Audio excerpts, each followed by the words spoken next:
Judas capítulo 1, por favor, hermanos.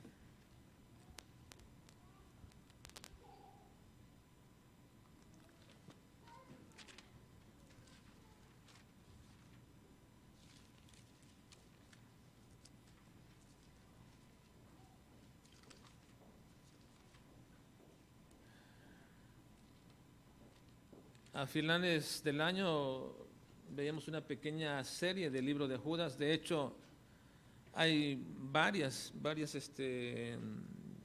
partes del libro de Judas que necesitamos meditar y estudiar. Estoy seguro que Judas es un libro tan pequeño que fue escrito con un propósito, y ese propósito es que podamos estudiarlo en amplitud, no meramente lo que está expuesto en Judas, sino lo que proyecta Judas para que estudiemos de todo el Antiguo Testamento. La ocasión pasada, a finales del año, hablábamos de contender ardientemente por la fe, y la razón de contender ardientemente por la fe es porque precisamente estamos en épocas o en tiempos peligrosos en que la fe, es decir, el cuerpo de doctrina, de enseñanza, el aprendizaje teológico dentro de nuestras iglesias se va cada día debilitando más y más, acomodándose a este siglo, acomodándose a las formas de este tiempo y diluyendo la idea de un Dios soberano, de la gracia de Dios, convirtiéndola en libertinaje. Así que, bueno, en ese proceso precisamente es entender, hermanos, y comprender lo que vamos a ver hoy en esta mañana. 3 prácticas malignas que se introducen en la iglesia. 3 prácticas malignas que se introducen en la iglesia. Y vamos a ir al versículo 11 del libro de Judas. La carta de Judas, versículo 11. Lean conmigo, por favor. Leamos juntos. Dice: ay de ellos, porque han seguido el camino de Caín y se lanzaron por lucro en el error de Balaam y perecieron en la contradicción de Coré. La carta de Judas, hermanos, es quizás la penúltima carta de todas las que fueron escritas en el Nuevo Testamento. No porque esta esté antes de Apocalipsis, no me refiero a ello en orden que tenemos ahora actualmente en nuestras Biblias, sino más bien en un orden cronológico. Esta carta fue escrita aproximadamente por el año 90 después de Cristo, del nacimiento de Cristo, después de que todos los apóstoles habían muerto, excepto Juan. Así que el ambiente en las iglesias, en esta primera generación de cristianos, era realmente muy, muy difícil. Esta primera iglesia del primer siglo que enfrentó después de la muerte de Cristo tantas cosas, estaba pasando por tiempos realmente muy difíciles. Jerusalén había sido ya destruida por los romanos y los cristianos estaban siendo perseguidos por el imperio también romano. Y no solamente tenían que preocuparse esta iglesia, estos cristianos, por sobrevivir, por no dejarse morir. Ahora, si había que morir por causa de Cristo, si había que hacerlo y eran llevados cautivos de esta manera y enfrentados a la muerte, y ellos tenían que vivir o negar su fe, preferían morir siempre. La mayoría de todos esos cristianos, las grandes historias de muertes y de próceres, llamaríamos cristianos, durante el primer siglo, abundan en tipos de novela o en tipos de relatos que no son totalmente, diríamos, llamaríamos con un precedente totalmente histórico, pero de que esto abunda y abundan por todas partes, se puede encontrar en muchos escritos. Así que el ambiente en la iglesia se estaba generando de manera muy, muy difícil. Casi todos estaban a salto de mata, de ciudad a ciudad, escondiéndose, guareciéndose del peligro que los romanos en sus persecuciones, al menos 7 muy sangrientas, estaban llevando a cabo por los diversos emperadores. Así que no solamente tenían que preocuparse por sobrevivir y mantener con vida a sus hijos, a su esposa o a sus esposos, los hombres de aquel tiempo, sino que también tenían que mantener a las diversas congregaciones en todas aquellas regiones con una visión de que Jesucristo había dejado a la iglesia una empresa y un trabajo muy, muy grandioso: llevar el evangelio a toda criatura. Pero ¿cómo hacerlo si al menos estaban preocupándose por sobrevivir? ¿Cómo preocuparse por llevar el evangelio a todo el mundo conocido? Es tan contrastante lo que hoy sucede, hermanos, en nuestras iglesias actuales, porque si la preocupación de ellos era sobrevivir y llevar el evangelio, hoy día la preocupación de muchas iglesias es o llevar el evangelio a toda criatura, o proseguir como iglesia, o terminar de construir, o tener lo suficiente para poder sobrellevar todo lo necesario en la iglesia. Me he encontrado así con muchas iglesias en el tiempo que me ha permitido viajar, y en algunos tiempos que estuve tratando de promover la obra misionera de nuestro compañerismo. Siempre me encontraba con gente diciendo, o pastores diciéndonos: bueno, la verdad es que actualmente hoy no podríamos nosotros, hoy en este momento no podríamos nosotros llevar el evangelio, participar mandando misioneros o participar haciendo la obra de Dios, porque tenemos cosas que terminar en nuestra iglesia. Si hacemos esto, no podemos terminar aquello, no podemos tener esto, lo otro. Y bueno, la preocupación actual de muchas iglesias es si pueden hacer la obra misionera con tantas cargas que tienen ahora de proyectos y cosas. Pues la preocupación de la primera iglesia o las primeras iglesias en el primer siglo era sobrevivir, no morir, y en ello cumplir la gran comisión. Esa era la preocupación más importante. Así que, ¿cómo mantener las diversas congregaciones en todas aquellas regiones con una visión, mantenerla para que se cumpliera el mandato del Señor Jesucristo? Además, deberán estar unidas todas ellas bajo una doctrina que los apóstoles habían establecido como el fundamento que deberían mantener. Así que eran muchas cosas. Eran cumplir la gran comisión. Era sobrevivir ante las persecuciones. Pero sobre todo, Judas escribe esta carta porque él veía el peligro más grande de todos a los que se estaba enfrentando la iglesia. Quizás podían detener el avance de la iglesia matando a los creyentes, pero se estaban dando cuenta precisamente los emperadores que por más fuerte que era la persecución contra ellos, más y más abundaban, mucho más abundaban, de tal forma que algunos escritores del primer siglo decían: la sangre de los mártires cristianos parece que está abonando la tierra para que surjan más cristianos en todas partes. Sí, mientras más los perseguían, más proliferaba el cristianismo. Así que entonces, bajo estas circunstancias, el mismo diablo, Satanás, nuestro adversario, que no quiere que la iglesia cumpla sus propósitos, entonces comenzó a hacer algo precisamente para detener el avance de la iglesia.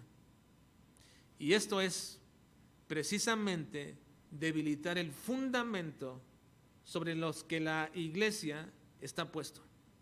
Y ese sigue siendo el trabajo sobre cada iglesia. Y no hablo en términos de iglesia como una generalidad en el sentido de una institución. No me refiero a la institución de la iglesia, sino me refiero a cada una de las iglesias locales en todo el mundo. Verdaderas iglesias, iglesias de Cristo.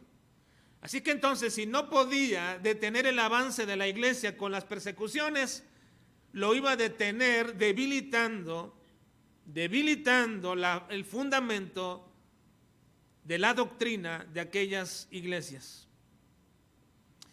Y por eso Judas escribe esta carta por el año 90, al final ya casi de la era apostólica. Judas era quizás el penúltimo de los apóstoles que aún permanecían, excepción de Juan. Juan murió en el año 100 aproximadamente, y Judas aproximadamente entre este año, en el año 90, 95, estaba también muriendo, pero escribe esta carta con ese propósito y con esa inquietud que tiene por las iglesias. Por esto Judas les insta a contender ardientemente por la fe, y la razón es que además de todas las preocupaciones que en general el cristianismo estaba enfrentando, ahora tenían que cuidarse también de hombres malvados que querían corromper lo que ellos creían, es decir, la doctrina, porque si lograban hacer esto, entonces pararían la marcha y el avance del cristianismo. Y eso ha sucedido lamentablemente en muchas congregaciones locales, donde la preocupación no es la doctrina. La preocupación no es tanto la doctrina, la preocupación son muchas otras cosas importantes, buenas, pero no es la doctrina. Y si se logra poner la doctrina en un segundo lugar, tercero, cuarto, o mandarlo hasta el fondo, Satanás habrá cumplido su propósito. Porque si la doctrina no es el fundamento sobre el cual la iglesia se activa o lleva a cabo cada actividad, cada cosa que hace durante toda la semana o durante todo el mes o todo el año que se ha proyectado, si la doctrina no es la base fundamental de eso, entonces Satanás ha ganado su batalla.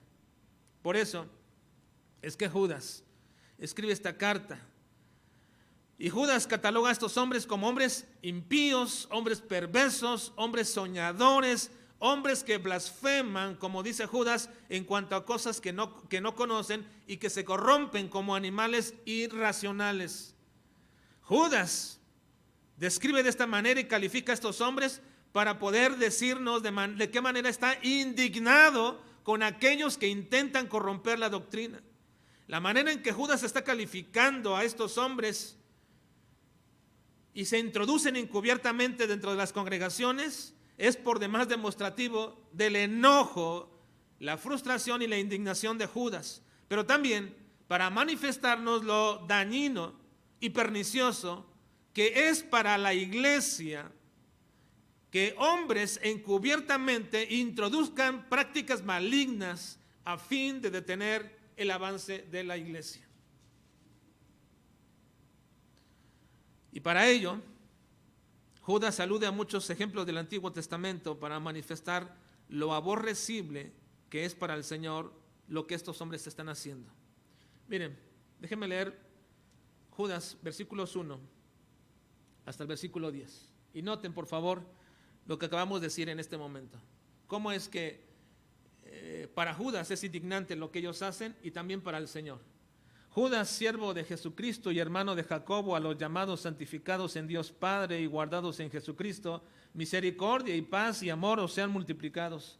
Amados, por la gran solicitud que tenía de escribiros acerca de nuestra común salvación, me ha sido necesario escribiros exhortándoos que contendáis ardientemente por la fe que ha sido una vez dada a los santos, porque algunos hombres han entrado encubiertamente, los que desde antes habían sido destinados para esta condenación, hombres impíos que convierten en libertinaje la gracia de nuestro Dios y niegan a Dios el único soberano y a nuestro Señor Jesucristo.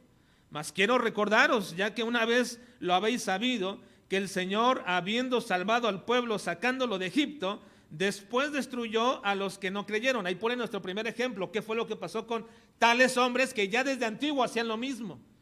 Y luego dice versículo 6, y a los ángeles que no guardaron su dignidad, sino que abandonaron su propia morada, los ha guardado bajo oscuridad en prisiones eternas para el juicio del gran día, como Sodoma y Gomorra y las ciudades vecinas, las cuales de la misma manera que aquellos, habiendo fornicado e ido en pos de vicios contra naturaleza, fueron puestas por ejemplo, sufriendo el castigo del fuego eterno. No obstante, de la misma manera, también estos soñadores, lo que ha dicho anteriormente tiene que ver con el grado de enojo y de juicio que Dios trae sobre lo que Él aborrece.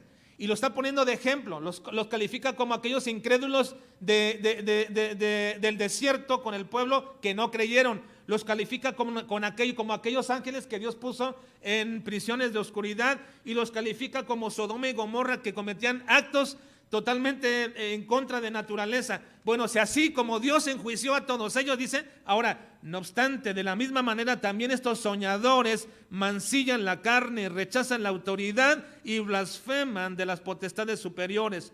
Pero cuando el arcángel Miguel contendía con el diablo, otro ejemplo más, disputando con él por el cuerpo de Moisés, no se atrevió a proferir juicio de maldición contra él, sino que dijo: el Señor te reprenda.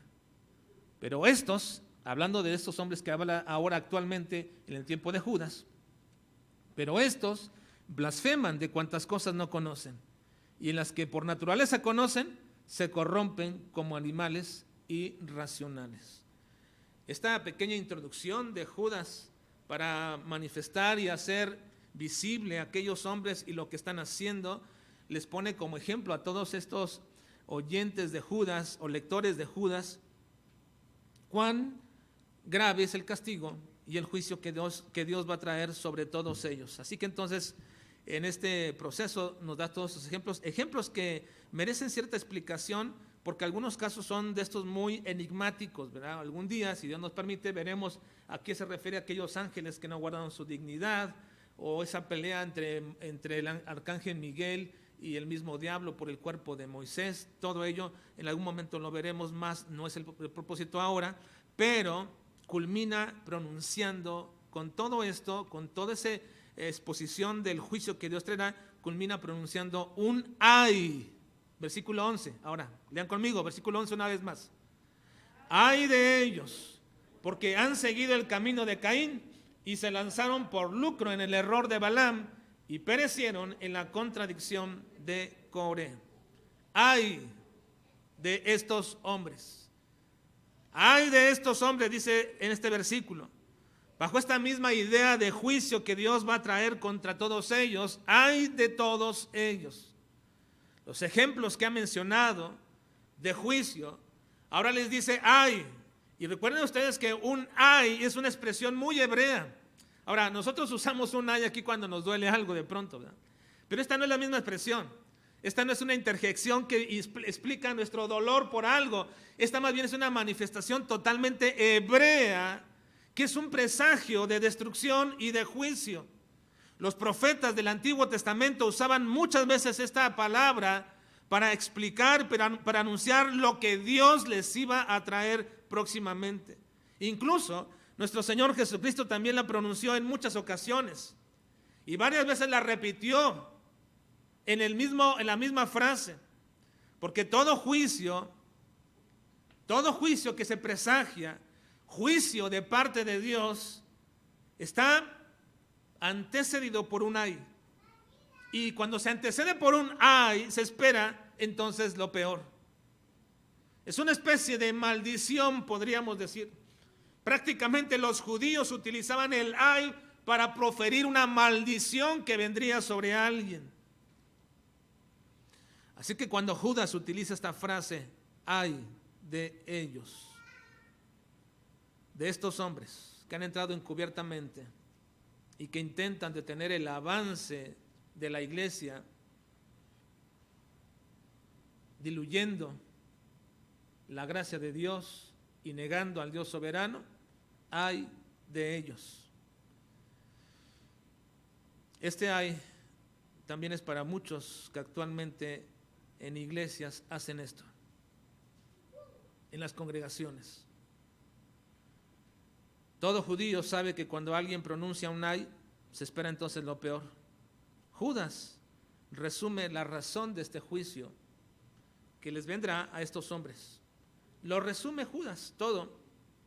Y por supuesto que nos ha dicho todo lo que estos están haciendo. Pero una pregunta inicial es, ¿por qué estos hombres querrían detener el avance de la iglesia? ¿Por qué estos hombres aparentemente creyentes intentan detener o diluir la base de la doctrina, la cual es la base de todo lo que hacemos? ¿Por qué habría hombres introducidos en la iglesia que aparentemente eran creyentes? ¿Acaso serían creyentes extraviados o desorientados en cuanto a la fe? ¿Acaso sería que sus intenciones eran realmente buenas, pero no lo estaban haciendo correctamente? No, no es así. No eran creyentes con buenas intenciones, pero que no sabían cómo hacerlo adecuadamente. No, no es así. Y Judas lo va a probar al decirnos de forma resumida cuáles han sido las malas acciones en las que estos han incurrido para llevar a cabo sus maléficas intenciones de destruir, de detener la iglesia del Señor. Esas actitudes y prácticas son expuestas y evidenciadas bajo títulos muy sugestivos que Judas nos da, como si Judas simplemente nos está dando un pequeño bosquejo para que nosotros, de manera intencionada, Judas dice, lo escudriñemos. Además, Judas sabe que sus lectores,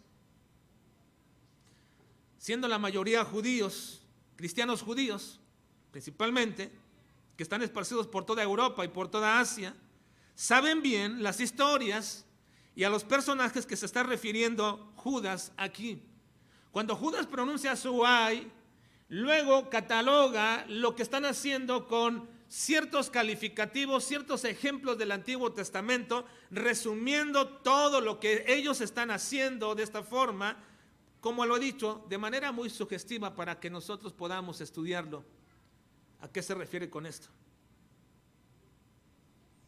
El solo hecho de que Judas califique de manera negativa las acciones de estos hombres hace que sus lectores vuelvan a releer estas historias, o deberían de releerlas aquellos judíos, para darse cuenta que esas historias tienen una connotación trascendente y no debería quedarse como una mera anécdota circunstancial en su momento.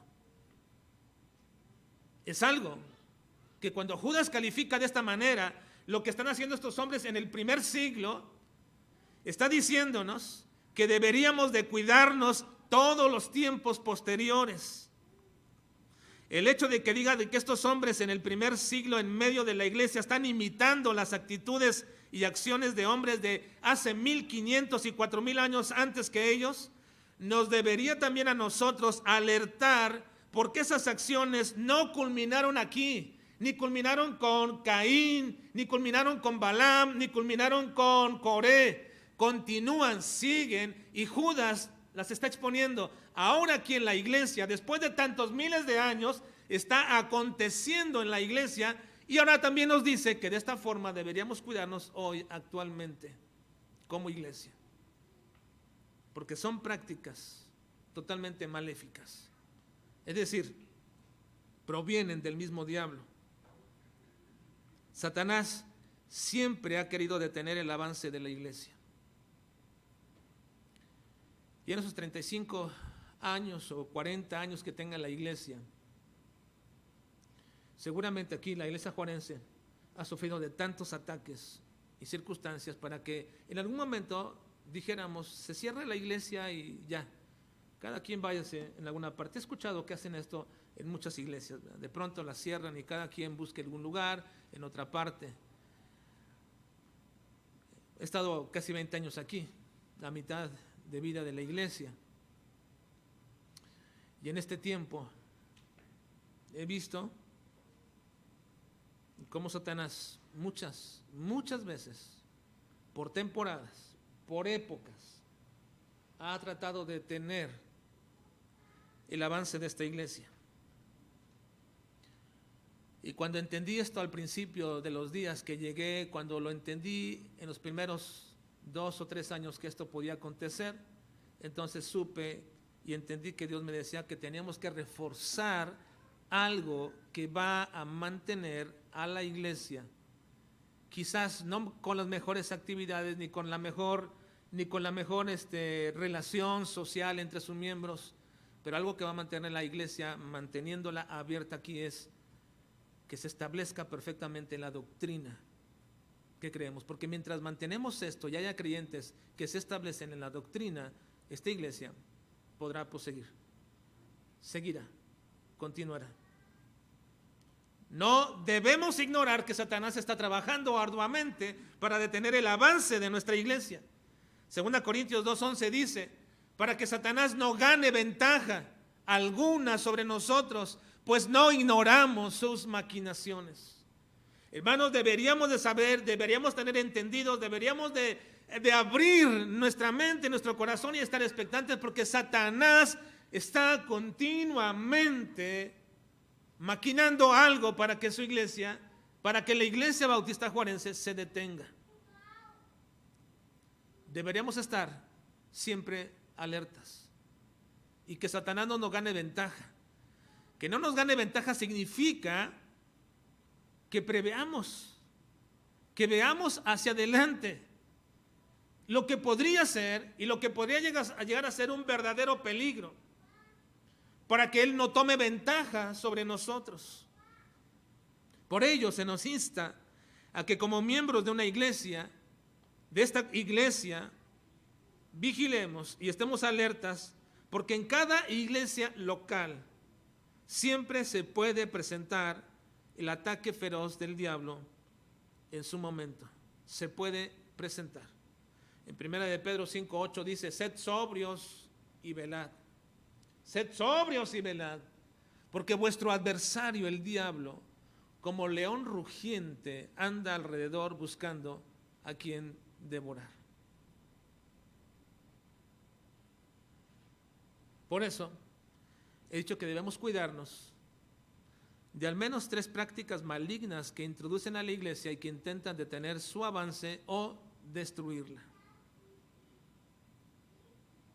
Déjenme mencionarles cuáles son esas 3 prácticas malignas que dice Judas que se habían introducido en la congregación de esa época, y en las próximas semanas estaremos observándolas y estudiándolas detalladamente cada una de ellas.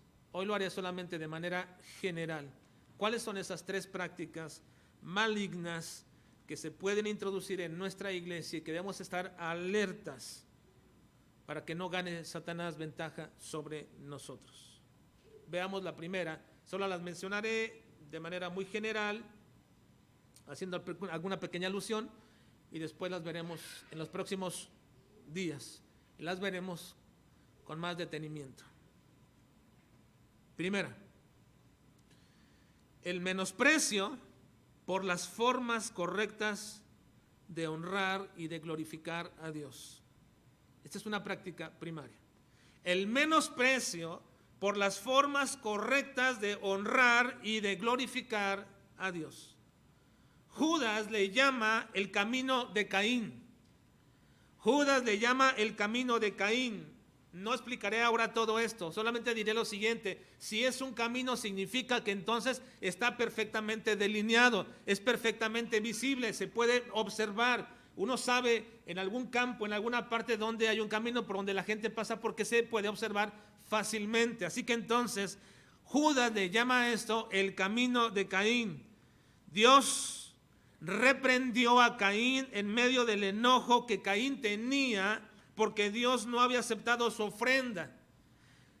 Caín se enojó porque cuando trajo la ofrenda a Dios, Dios no la miró con agrado, ni lo miró a él con agrado, pero la ofrenda de su hermano Abel sí la miró con agrado. Entonces se enoja y se ensaña. Y cuando está en ese momento, el Señor se acerca a él y le dice: ¿por qué te has ensañado, Caín? Si bien hicieres, ¿no serás enaltecido? Génesis 4:6 menciona: si bien hicieres, no serás enaltecido, y si no hicieres bien, el pecado está a la puerta. Con todo esto, a ti será su deseo, y tú te enseñorearás de él. A partir de este momento, Caín estableció una forma por la cual los hombres caminan. Y esta forma por la cual los hombres caminan es el menosprecio de las formas correctas para honrar y glorificar a Dios. Dios señala a Caín como a alguien que debe de forma muy profana y muy ligera menospreció hacer lo mejor para el Señor, no dándole valor a la ofrenda que entregaba. Podría haber tenido muchas excusas Caín respecto a por qué llevó la ofrenda que llevaba. Hay una perfecta definición de las 2 ofrendas de Caín y de Abel, y de la actitud de Caín y la actitud de Abel. La actitud de Caín está plenamente manifestada cuando el Señor dice: y el Señor no miró con agrado a Caín ni a su ofrenda. Porque la actitud con que llevó Caín su ofrenda es precisamente este camino. No le dio valor a la ofrenda que entregaba. Podría haber tenido muchas excusas Caín para dar la ofrenda que dio. y para no dar la ofrenda que se requería dar. Podría decir que, bueno, a Dios no le interesa mucho lo que le damos, pues Él no es materialista. O quizás pudo haber dicho, bueno, Dios sabe que hay otras prioridades dentro de mi vida y hay urgencias y cosas que tengo que cumplir. Pero en realidad, y la realidad es otra. ¿Por qué Caín no dio la ofrenda que debería de dar y Dios no la aceptó? Bueno, eso lo escudriñaremos la próxima semana. Ahora, la segunda práctica que se introduce dentro de las iglesias para detener su avance o destruirla es el intento de acomodar o cambiar la voluntad de Dios a la nuestra. El intento de acomodar o cambiar la voluntad de Dios a la nuestra. Judas le llama a esta práctica el error de Balaam. El error de Balaam. Balaam fue un profeta madianita que Dios usaba cuando el oficio de profeta aún no se establecía en Israel. Dios no le permitió maldecir a Israel cuando el rey de Moab, Balac, se lo pidió.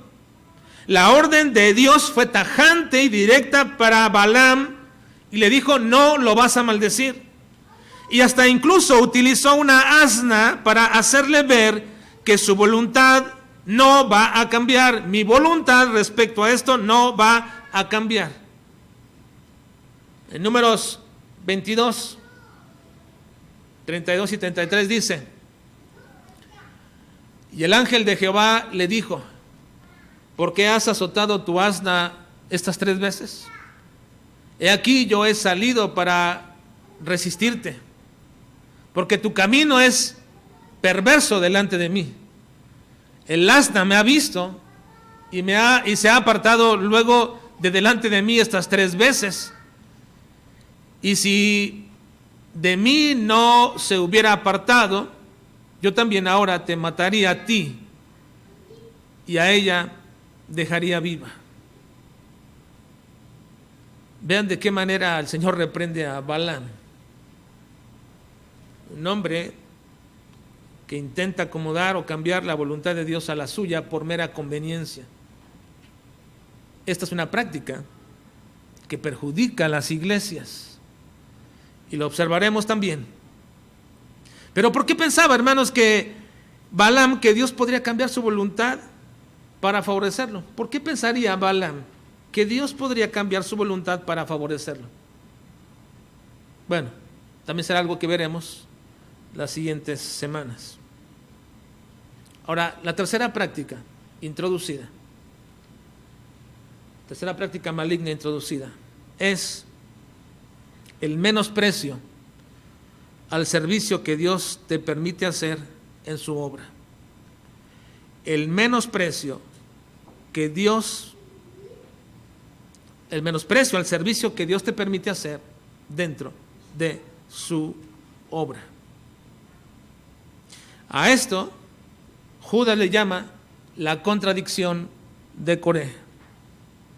La contradicción de Coré. Coré era un levita, hermanos, que tenía junto con sus hijos un encargo muy especial dentro del templo. El encargo de ser portero, abrir las puertas del templo, las puertas del tabernáculo en el momento que venían las ofrendas o la gente llegaba. Ellos eran los encargados de abrir la puerta. Algunos pensarían, bueno, ¿qué tan importante es el portero? El portero de la casa de Dios, donde Dios se iba a manifestar, ¿qué tan importante era? No solo eso. También Coré, junto con sus hijos, tenían el encargo de ser los músicos dentro del tabernáculo y en el templo mismo. Pero cierto día, Coré se juntó con Datán y con Abiram. Se rebelaron en contra de Moisés y de Aarón, el sacerdote, el sumo sacerdote de Dios, arguyendo que Dios no solamente hablaba por medio de ellos, y que ellos también podrían ser portavoces de la voluntad de Dios. Así que entonces querían asumir el cargo civil de gobernar al pueblo y también el cargo máximo religioso, que era el sumo sacerdocio que le pertenecía a Aarón. En Números 16, versículos 8 y 9 dice: dijo más Moisés a Coré: oíd ahora, hijos de Leví, ¿os es poco que el Dios de Israel os haya apartado de la congregación de Israel, acercándoos a él para que ministréis en el servicio del tabernáculo de Jehová y estéis delante de la congregación para ministrarles? ¿Os es poco? Dice el versículo siguiente, si lo puedes poner por favor, el versículo 10. Y que te hizo acercar a ti y a todos tus hermanos, los hijos de Leví contigo, ¿procuráis también el sacerdocio? Es algo que deberíamos cuidar en nuestra iglesia, cada uno de nosotros. Cuando el Señor nos permite servirle en lo que sea que el Señor nos permita servirle, deberíamos cuidar el no menospreciar ese servicio. Deberíamos cuidar en hacer con alta estima lo que hacemos para el Señor. ¿Por qué Coré no estaba satisfecho de servir a Dios en lo que le había sido asignado? ¿Por qué Coré se sentía minimizado con el servicio que desarrollaba en la casa de Dios? Bueno, es algo que también veremos en las siguientes semanas. Culminemos entonces esta mañana. Si Judas, hermanos, nos alerta respecto a estas situaciones y nos da la pauta, yo lo creo así, de manera muy intencional, al mencionar simplemente esto: ay de ellos porque han seguido el camino de Caín. ¿Y cuál es el camino de Caín? Y se lanzaron por el lucro del error de Balaam. ¿Cuál fue el error de Balaam? Y perecieron en la contradicción de Coré, sin explicarnos qué significa. Es para que nosotros lo escudriñemos y vayamos a las Escrituras a fin de saber cuál es el camino de Caín, el error de Balaam y la contradicción de Coré, para que nos cuidemos también de tales prácticas maliciosas dentro de nuestras iglesias. Entonces deberíamos estar muy atentos para no caer en ninguna de estas prácticas maléficas que destruyen a la iglesia. Hermanos, que Dios nos permita estar atentos y fortalecidos contra las acechanzas del diablo, porque no ignoremos que el diablo quiere detener el avance de nuestra iglesia. No lo ignoremos. Él lo quiere hacer.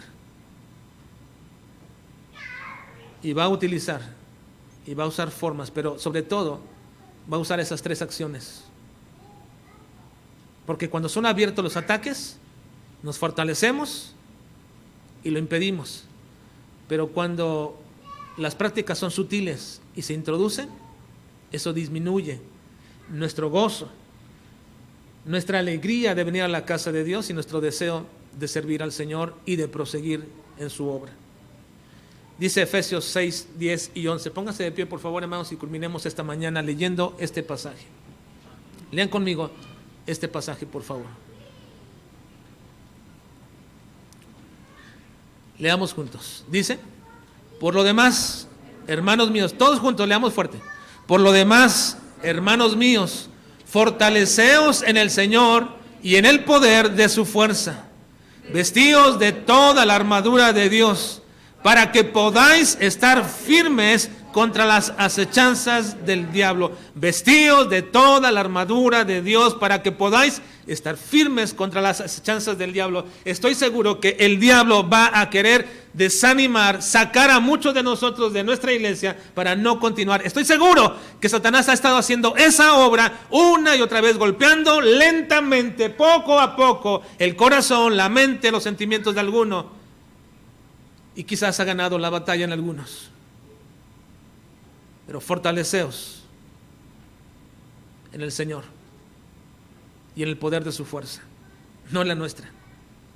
No podemos. No podemos contra el diablo nosotros solos. Tienes que tomar toda la armadura de Dios y estar firme contra las acechanzas del diablo. Vamos a orar. Padre, reconocemos tu gran poder y tu fuerza. Satanás es un enemigo fuerte, pero que fue derrotado en la cruz del Calvario por nuestro Señor Jesucristo. Sin embargo, aún nos sigue infligiendo derrotas a nuestra vida. Y te quiero pedir en el nombre de Cristo, Señor, que nos ayudes. Que nos ayudes, Señor, para poder visualizar y ver cómo está atacando nuestra propia vida, a fin de que como una parte del cuerpo, un miembro del cuerpo, yo me pueda debilitar y así debilitar a toda la iglesia. Te ruego, Señor, en el nombre de Cristo, que nos ayudes para observar, para estar atentos, para cuidar, pero sobre todo, Señor, para fortalecer nuestras vidas en ti. Te ruego, Señor, que nos permitas estar alertas y no caer en estas prácticas malignas, en el camino de Caín, ni en el error de Balaam, ni en la contradicción de Coré. Ayúdanos, Padre. Te lo suplico y te lo ruego en el nombre de Jesucristo, nuestro Señor y nuestro Salvador. Amén.